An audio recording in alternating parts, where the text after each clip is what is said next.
Welcome to all of you to Smart Learning Adda. Today we are going to discuss functions.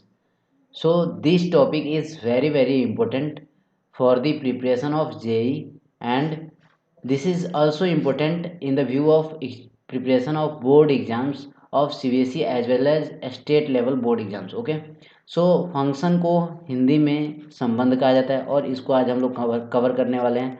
और basically ये जो chapter है ये आपको 12th में भी कवर करना है। Okay, so in this chapter we will be discussing basic concept of function with examples. Okay, basic concept को हम लोग एग्जाम्पल के साथ साथ डिस्कस करेंगे।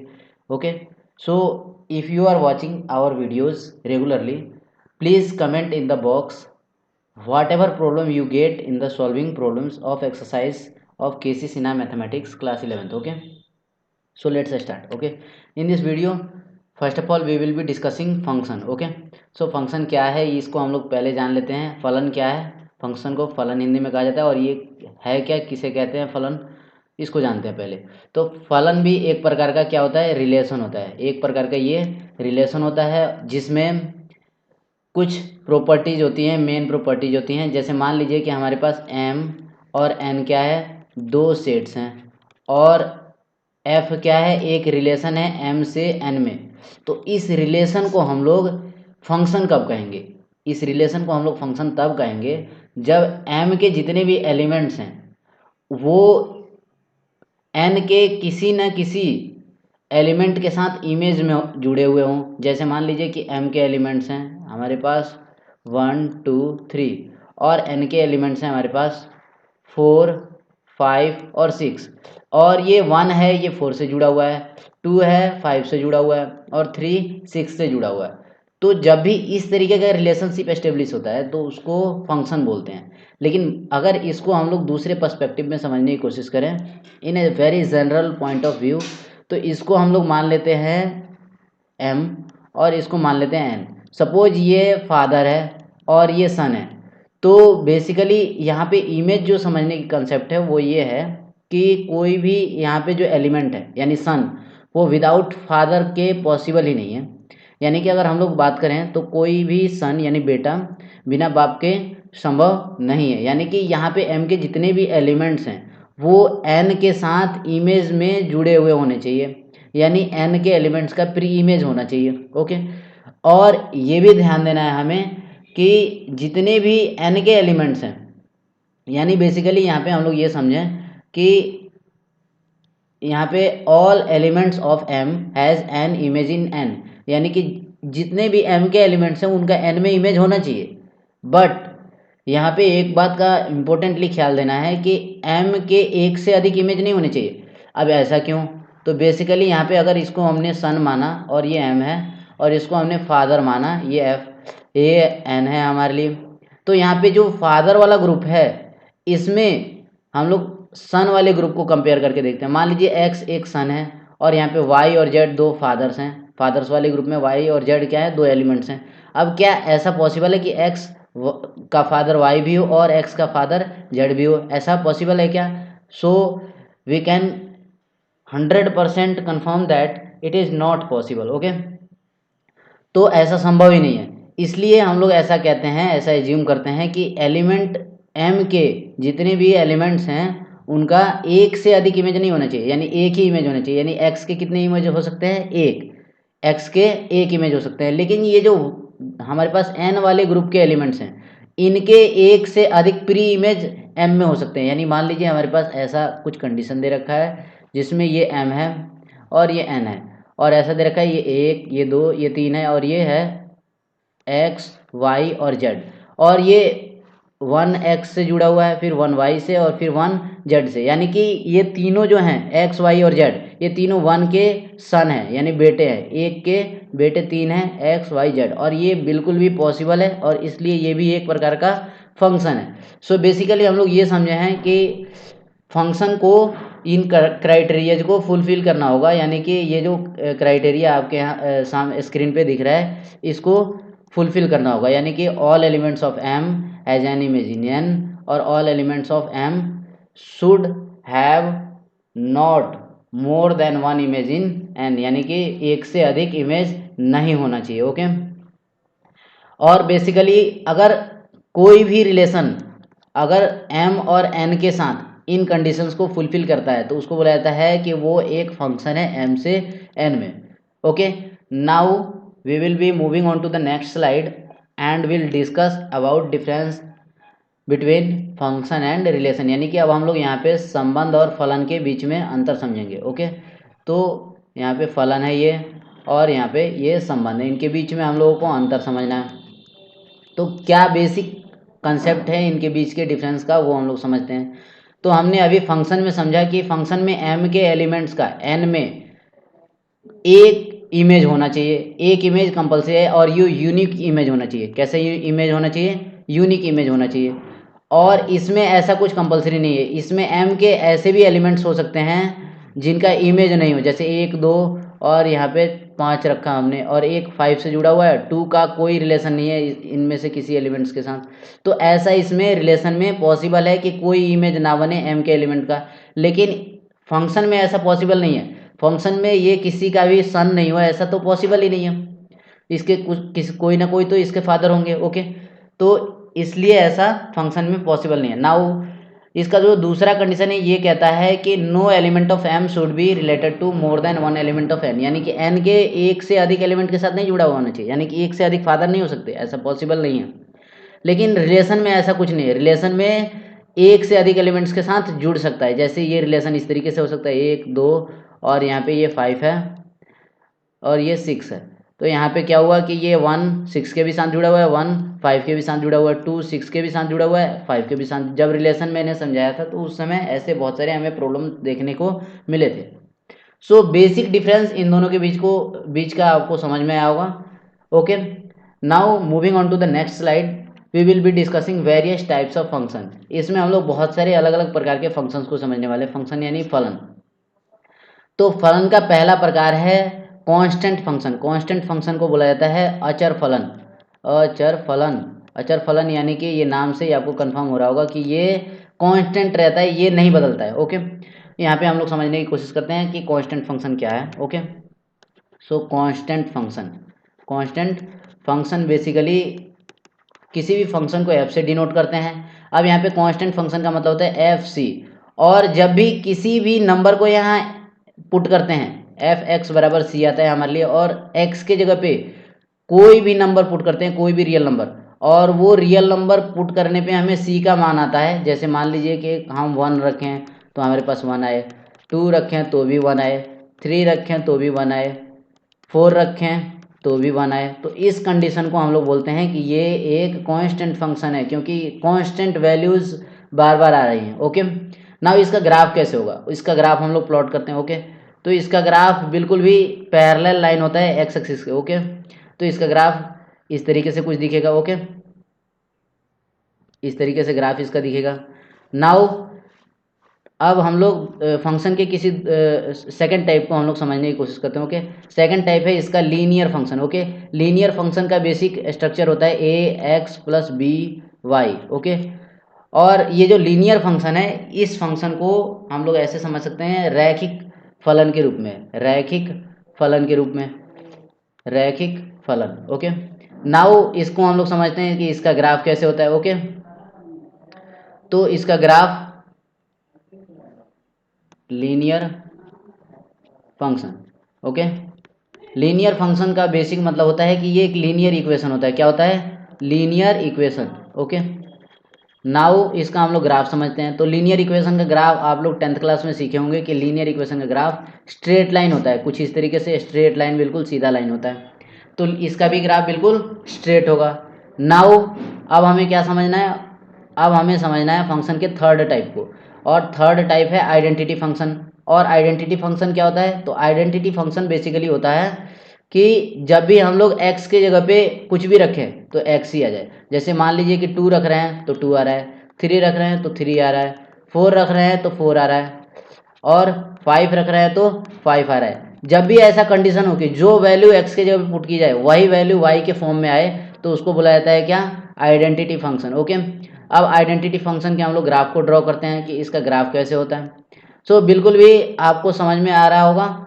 अगर समझ में आ रहा होगा तो कमेंट करके ज़रूर बताएं कि आपको यह वीडियो कैसा लगा। ओके, नाउ ये आइडेंटिटी फंक्शन का ग्राफ है।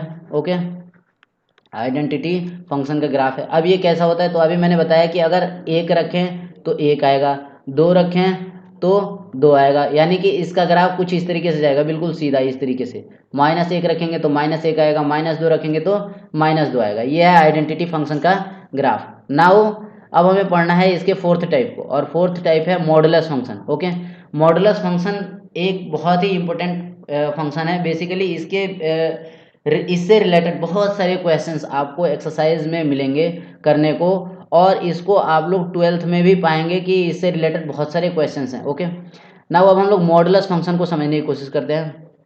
मॉडुलस फंक्शन बेसिकली क्या होता है, उसको लिखा जाता है f x equal to mod x. Okay, यानी कि ये इस फॉर्म में कुछ रहता है। ओके, नाउ अब हम लोग ये समझते हैं कि मॉडुलस फंक्शन के लिए क्या क्या वैल्यूज दी हुई रहती हैं।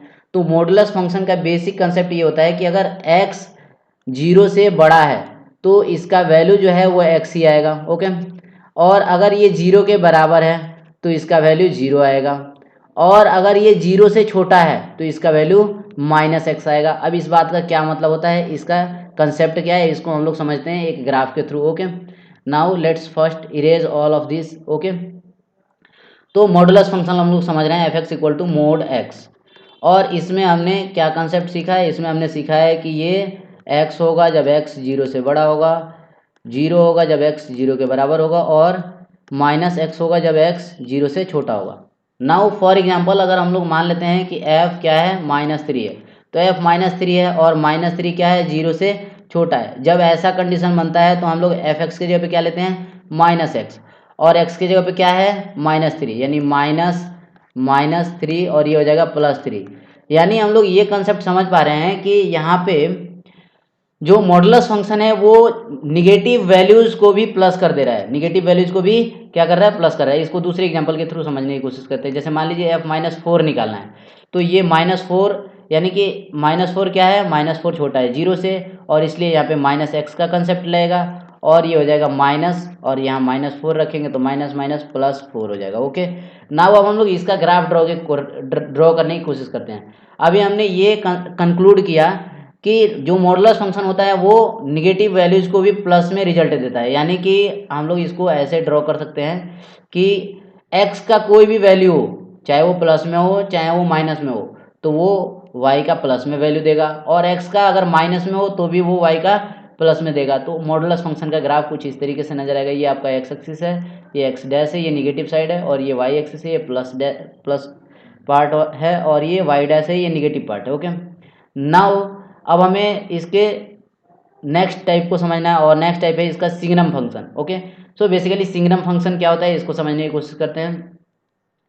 तो सिग्नम फंक्शन का हम लोग यहाँ पे ग्राफ भी समझेंगे कि सिग्नम फंक्शन का ग्राफ कैसे ड्रॉ किया जाता है। बेसिकली सिग्नम फंक्शन है क्या।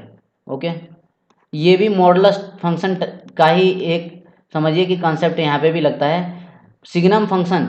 और ये इस ऐसा फंक्शन होता है कि इसमें अगर x जीरो से बड़ा है तो ये एक होगा, और x जीरो से छोटा है तो ये माइनस एक होगा, और x अगर जीरो के बराबर है तो ये कितना होगा, जीरो हो जाएगा। इस तरीके से इसका कुछ कंसेप्ट होता है सिग्नम फंक्शन का। होपफुली आपको समझ में आया होगा। अब आपको करना क्या है, आपको सिग्नम फंक्शन का ग्राफ ड्रॉ करना है इसी बेसिस पे, और ग्राफ ड्रॉ करके हमें कमेंट में ज़रूर बताएं कि क्या आप ड्रॉ कर पा रहे हैं। अगर कर पा रहे हैं तो यस लिख करके कमेंट कीजिए। ओके, नाउ अब इसके हम लोग कुछ नेक्स्ट टाइप्स को भी समझने की कोशिश करते हैं, और इसका नेक्स्ट टाइप है एक्सपोनेंशियल फंक्शन। इसको बोला जाता है घातांक फलन। क्या बोला जाता है इसको, घातांक फलन। सिग्नम फंक्शन को सिग्नम फंक्शन फलन बोला जाता है, मॉडुलस फंक्शन को मॉडुलस फलन बोला जाता है। ओके, नाउ घातांक फलन को हम लोग समझने की कोशिश करते हैं। इसका ग्राफ हम लोग ड्रॉ करते हैं कि घातांक फलन का ग्राफ कैसे ड्रॉ किया जाता है। ओके, बेसिकली आपको नाम से ही कंसेप्ट पता चल गया होगा कि घातांक फलन का स्टैंडर्ड फॉर्मेट कैसा होता है, एक्सपोनेंशियल फंक्शन। ओके, इसका नाम से ही आपको पता चल गया होगा कि इसका फॉर्मेट कैसा होता है। इसका फॉर्मेट बेसिकली होता है A one X to the power zero, A two X to the power one, A three X to the power two, यानी कि इस तरीके से कुछ फॉर्मेट होता है इसका, A N X to the power N. इस तरीके से कुछ इसका फॉर्मेट होता है। ये पावर्स के रूप में डेकोरेटेड रहता है, जैसे three x square plus two x, ये एक एक्सपोनेंशियल फंक्शन है और इसका ग्राफ हम लोग पहले ही 10th क्लास में समझ चुके हैं कि इसका एक्सपोनेंट्स के फॉर्म में ग्राफ आता है, यानी कुछ इस तरीके से इसका ग्राफ रहता है, कुछ इस तरीके से इसका ग्राफ रहता है। ओके, तो ये एक्सपोनेंशियल फंक्शन का ग्राफ है। Now moving on to the next type of function, seventh type है इसका लॉगरिथमिक फंक्शन, और लॉगरिथमिक फंक्शन बेसिकली लॉग के रूप में रहता है। ओके, तो इसको हम लोग समझने की कोशिश करते हैं। तो यहाँ पे लॉगरिथमिक फंक्शन क्या है? ओके, एफ एक्स बराबर अगर लिखा हो लॉग एक्स, तो इसको बोला जाता है लॉगरिथमिक फंक्शन, और आपको इसको सीखने को मिलेगा in the various concepts of physics as well as chemistry. इसको फिजिक्स और केमिस्ट्री में भी आपको सीखने को मिलता होगा। ओके, जैसे आपको पता है कि log 10 का वैल्यू कितना होता है? 1 होता है। log 100 का वैल्यू कितना होता है? log 100 का वैल्यू 2 होता है। तो कुछ इस तरीके से log का कंसेप्ट वर्क करता है। Okay, now moving on to the next type of function, that is reciprocal function. Reciprocal function को बोला जाता है व्युत्क्रम फलन। ये है व्युत्क्रम फलन, और ये कैसे कार्य करता है? तो ये कार्य करता है f x equal to 1/x, यानी कि ये रेसिप्रोकेशन होता है, यानी कि ये व्युत्क्रम बना देता है एक्स को। ओके, नाउ अगर हम लोग इसको समझने की कोशिश करें एग्जाम्पल के थ्रू, तो अगर F1 निकाल रहे हैं तो ये 1/1 यानी 1 हो जाएगा, F2 निकाल रहे हैं तो ये 1/2 हो जाएगा। रेसिप्रोकेशन कर देंगे, यहाँ पे इसको व्युत्क्रम कर देंगे, उल्टा कर देंगे। नाउ F3 अगर निकाल रहे हैं हम लोग तो ये 1/3 हो जाएगा। कुछ इस तरीके से ये फंक्शन वर्क करता है। ओके, अगर समझ में आया होगा तो कमेंट करके जरूर बताएं। ओके, नाउ नेक्स्ट इसका जो टाइप है वो है principal square root function. Okay, principal square root function क्या होता है ये आपको बताना है हमें कमेंट के थ्रू, और इसको हम लोग नेक्स्ट वीडियो में मैं बताऊंगा। अगर आप कमेंट में बताएंगे कि प्रिंसिपल स्क्वायर रूट फंक्शन क्या होता है, तो मुझे कुछ जानकारी मिलेगा कि आपको कैसे समझ में आ रहा है और क्या आपको वीडियो हेल्पफुल लग रहा है। अगर आप नहीं बता पाएंगे तो मैं इसको नेक्स्ट वीडियो में डिस्कस करूंगा कि principal square root function basically है क्या। Okay, now next function is polynomial function. Okay, so polynomial function क्या है, इसको हम लोग अभी समझने की कोशिश करते हैं और इसका ग्राफ समझने की कोशिश करते हैं कि इसका ग्राफ कैसे ड्रॉ किया जाता है।